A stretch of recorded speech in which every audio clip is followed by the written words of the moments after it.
A building is the second skin, right? So when we say second skin, it's not for one person, but it's for every single person who's going to be part of this home. So how can this also kind of expand, contract, breathe, bring in the coexistence aspect, the relationship which we have with the sky, the wind, the light, the brightness, and everything that we would want in our life, which we feel is true coexistence.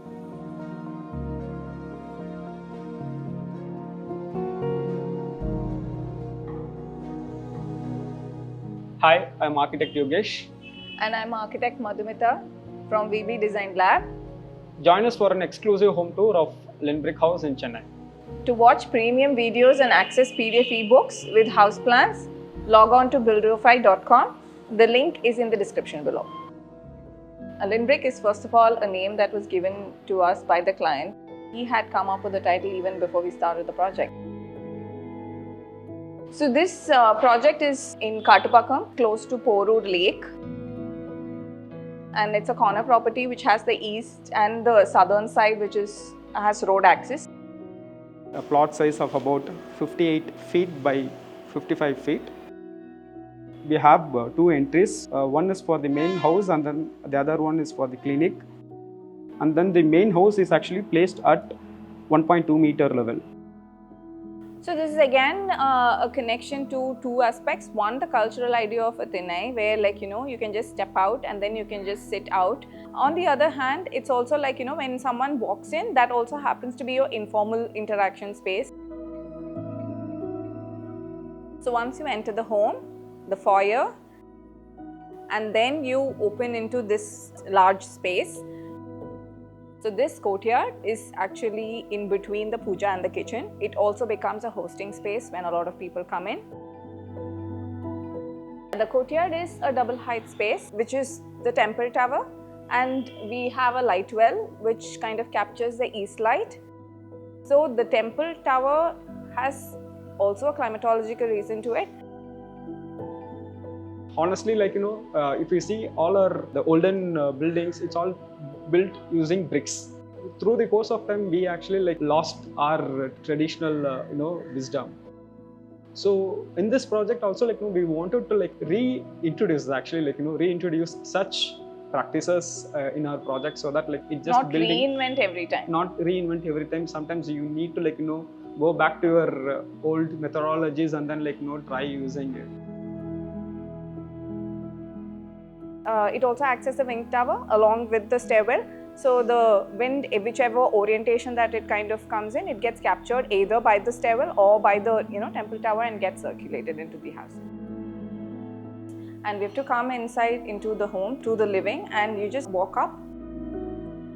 On the mid landing is the study, and between the study and the work from home space, this is the sit out space. So we are at the work from home sit out space. So this is a common space between both Karthik and Revati, and the kids' study is right adjacent to this. So the work from home space, if you actually see, it's also a little higher, and this is intended to be an open space which also gives privacy and enclosure for him to work. So the louvers are designed in a way that it cuts out the direct light from the morning sun. While the media space is more like a large living where they can all sit around and then have a very intimate conversation for a larger group. So which is why that's more like a multi-use space for the family to kind of do whichever they wish to do. The sit out right outside the media space is also a connected space to Karthik's workspace. So the mid-level is basically the couple space.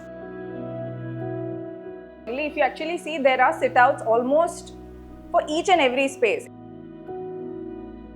Apart from the master room, we have 3 bedrooms and 2 in the first floor.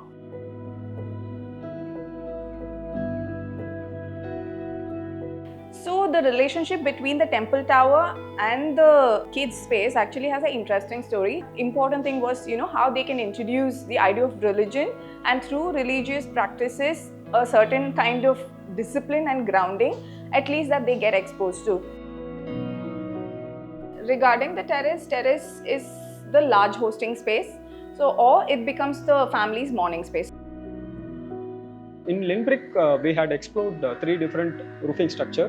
One is in the ground floor, which is jack arch roof, where we have used the conventional bricks, and on the first floor, where the lot of heat actually radiation happens. So we have used the traditional Madras terrace roof, which is about 230 to 300 mm thick. And wherever there are staircases and then semi-covered spaces, where there we have used a pillar slab. And when it comes to its energy, which is the power, it is 40% capable of sustaining on its own with the solar power installed. We have used natural materials mostly. The athangunditile tile, from the athangunditile tile, granite, pota stone, and then even for the plasters we've used limeplaster. So the percentage of earth-based material is almost more than 70%. The cement has around 20 to 25%. Natural stone comes after that. We started understanding that the couple, which is Karthik and Revati, both of them have a very, very busy lifestyle. So that's why we thought the space should give them a possibility to kind of pause, get themselves nourished, and also because they are people who kind of love hosting, it should also be a space where they can get together to celebrate. So the most important part is about coexistence, right? So when we are saying it's not about we creating together, the intention is to coexist. So all of this is to build a community. Whatever we kind of create is not about creating for today, but for the tomorrow, where all of us function as much as possible as one unit.